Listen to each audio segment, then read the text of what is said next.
Hi, and welcome back. This is Kanisha Leggett with KUMSOT, and this is Fieldwork 2, Week 1.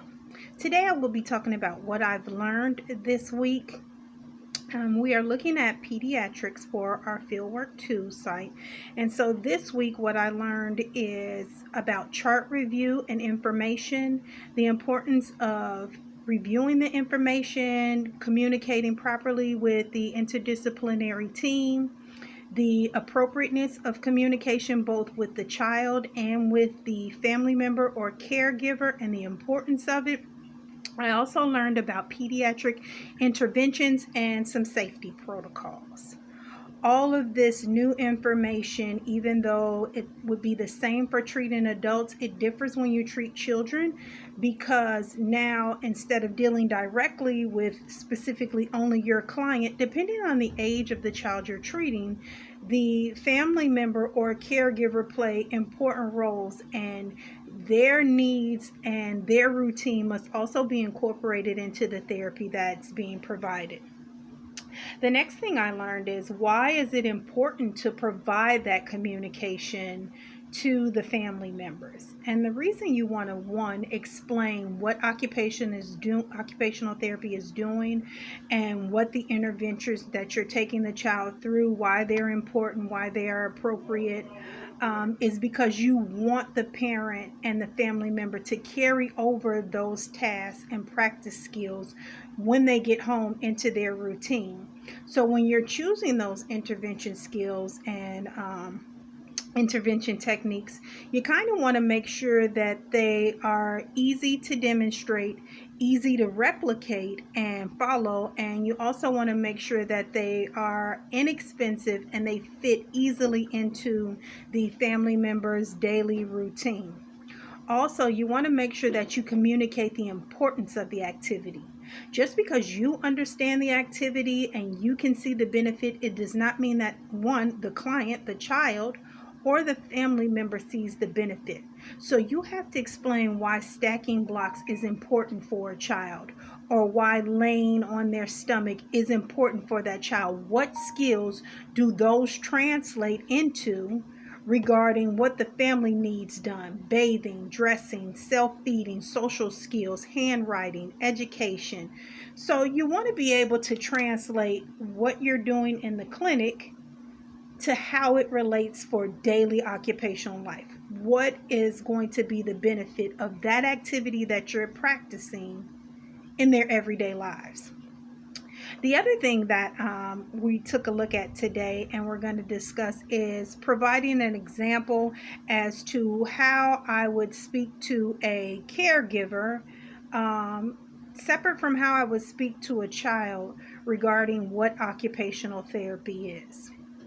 And for me, because I've never worked in pediatrics, I see myself explaining to the parent, that occupational therapy is not treating a diagnosis. Yes, we're addressing the symptoms that come from the diagnosis, but what we're attempting to do is work with the child at the level that they are currently at, and finding a way to bridge where they're at to where they should be, or where we want them to get to.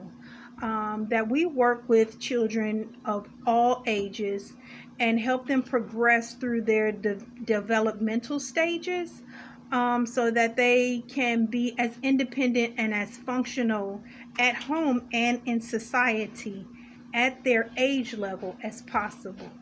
So basically, we're taking everyday activities that a child may be struggling with, or that there may be a deficit, they're not moving as quickly as possible, to try and get them as close to their developmental stage as they should be. And that can be in, again, school, home, play, balance, feeding, sensory, tolerating various noises, and um, visual stimulation. So we try and look at a child from whatever aspect that they are at and progress them steadily towards an end outcome. The last thing I get this question so often, even in my working with adults, that people tell me if they're already having physical therapy, why do they need occupational therapy? And so I'm going to take a minute and explain my point of view of the difference between speech therapy, occupational therapy, and physical therapy. And why, if you're having a deficit in an area, it is important that you may need to incorporate not only physical therapy, but also speech therapy along with occupational therapy. So, speech therapy generally addresses swallowing, feeding issues, speech development, voice production, cognition, attention. They can address some social issues as well. Then, when you look at physical therapy, you're talking about walking, transferring, movement, function, as far as it comes to getting from one place to another or one position to another, looking at the majority of lower extremity strengthening and exercises. To me, occupational therapy of the three is the most all inclusive because we do address cognition and feeding as far as the motion of bringing food to your mouth, the motion of using your hands and your arms in order to be able to eat. We also talk about cognition and attention and social participation. So we pull a little bit of speech therapy into our occupational therapy practice because, again, as I stated previously, we're not looking at a diagnosis. We are looking at a client on a whole.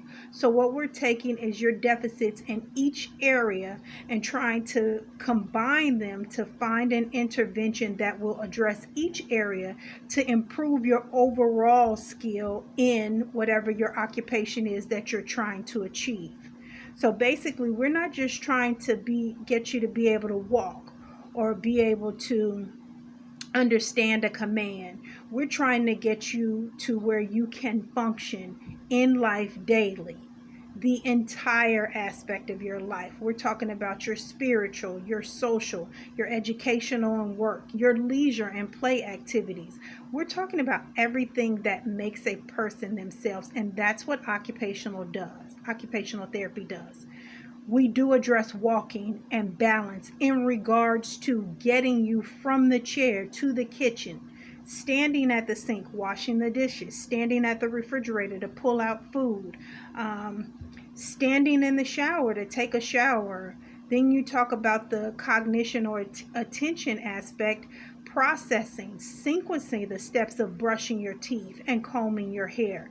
So just because you're taking physical therapy and you're doing leg exercises and you can walk 100 feet, that does not translate that you can go home alone and cook a meal or dress yourself or care for your child, or that your child can go into school and write or understand what it is that they're reading or improve their social skills with their peers.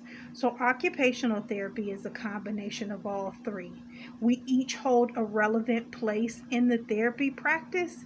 However, occupational therapy is the most all-encompassing because we actually work from a holistic perspective. We try and incorporate every aspect of the client's life into our goal setting, into our intervention, into our discharge plan. So that's what I've learned this week. I think this has been a very productive week for me because I've never worked with peds, so it's given me a chance to see various interventions and the way a chart is broken down as opposed to with an adult. Thanks again for joining me this evening. My name is Kanisha Leggett. I'm with KUMSOT, and this is the end of Fieldwork 2, Level 1, Week 1.